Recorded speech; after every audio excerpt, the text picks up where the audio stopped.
তখন উত্তরবঙ্গে গত কদিন ধরেই দেখেছি প্রচার। আজ দক্ষিণ দিনাজপুরের তপনে, সেখান থেকে রয়েছেন সেই সভার স্থল থেকে, সেখান থেকে রয়েছেন আমার প্রতিনিধি সোমরাজ। একবার জানতে চাইবো সোমরাজ, দক্ষিণ দিনাজপুর, এই দক্ষিণ দিনাজপুরের যা ম্যাপ, যা ভোট ছবি, সেই অনুযায়ী যদি বলতে হয় তাহলে আজ কোন বার্তা দিচ্ছেন মমতা বন্দ্যোপাধ্যায় এখান থেকে?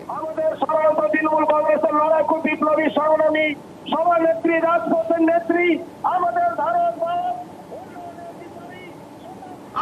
ধারক বাহক উন্নয়নের দিশারি, শতাব্দীর আলোক ঝান্ডাধারা, ভারতবর্ষের উজ্জ্বলতম নক্ষত্রময়ী নেত্রী মমতা বন্দ্যোপাধ্যায় আপনাদের সামনে বক্তব্য রাখছেন। আপনারা সবাই ধৈর্য ধরে মমতা বন্দ্যোপাধ্যায়তে আস্থা রাখুন। মমতা বন্দ্যোপাধ্যায় দিবে সমৃদ্ধি। ধন্যবাদ। আমি আজকের মিটিং এর সঞ্চালক ভাই মোশারফকে অনেক অনেক রমজান মুবারক জানাই, রোজা মুবারক জানাই। আমার এখানে কুমারগঞ্জের বিশেষ করে আমার এমএলএ যিনি আছেন, যিনি আমাদের তোরাফ হোসেন মণ্ডল, তাকেও, তার পরিবারকে এবং সাথে সাথে যত সংখ্যালঘু ভাই বোনেরা আছেন, মা আম্মা ভাই বোনেরা আছেন, রমজান মাস চলছে, আপনারা উপোস করে একটু পানীয় না খেয়ে এই মিটিংয়ে এসছেন, আপনাদের সকলকে আমার অনেক অনেক সালাম জানাচ্ছি, অনেক অনেক ঈদ মুবারকের আগাম অভিনন্দন জানাচ্ছি। সামনে পয়লা বৈশাখ আসছে, শুভ নববর্ষ। বালুরঘাট মনে রাখবেন, নাট্যচর্চা, সংস্কৃতি, গান, সবকিছুর একটা বড় জায়গা। বালুরঘাটের সব সংস্কৃতি প্রেমী মানুষকে আমার অনেক অভিনন্দন জানাচ্ছি। এই তপন আমি আগেও এসছি, এক সময় আপনারা ভোটে আমাদের জিতিয়েছিলেন, তারপরে তিনি অন্য দলে চলে যান, জিততে পারেননি। এখানে আদিবাসী সংখ্যার মানুষ বেশি আছেন।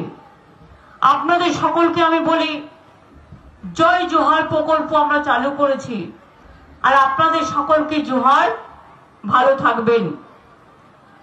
আমাদের এখানে সুভাষ ভাওয়াল আছেন, সভাপতি, দক্ষিণ দিনাজপুর জেলা সভাপতি তৃণমূলের, রেখা রায় বিধায়ক, কুশমন্ডি বিধানসভা, চিন্তামণি বিহা সভাধিপতি, দক্ষিণ দিনাজপুর জেলা পরিষদ, প্রশান্ত মিত্র চেয়ারম্যান, গঙ্গারামপুর মিউনিসিপ্যালিটি, অশোক মিত্র বালুরঘাট পুরসভার চেয়ারম্যান, কমল সরকার বুনিয়াদপুর পুরসভার চেয়ারম্যান, এছাড়াও আছেন সন্তোষ হাসদা সহ আরো অনেক নেতৃবৃন্দ।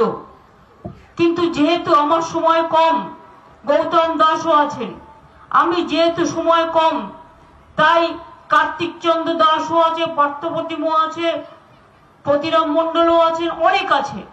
যেহেতু আমাকে আরো সবাই যেতে হবে, তারপরে আজকে দুর্গাপুরে অন্ডালে যেতে হবে, বর্ধমানে, কালকে আবার পুরুলিয়া বাঁকুড়ায় প্রোগ্রাম আছে, এখান থেকে প্রোগ্রাম করে আমি হেমতাবাদে চলে যাব।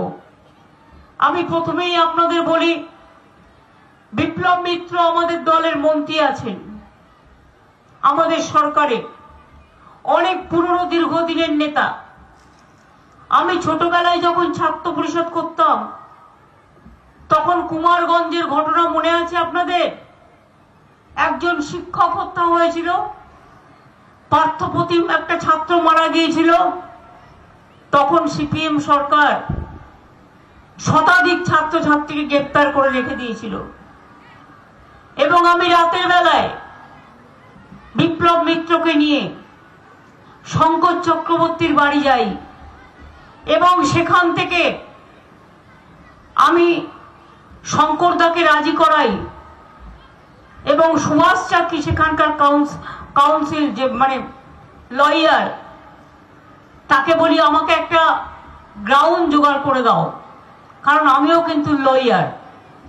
আমি সেই গ্রাউন্ড কোর্টে পড়ে শঙ্করদা, আমি এবং বালুরঘাটের সব আইনজীবীরা আমরা কোর্টে যাই।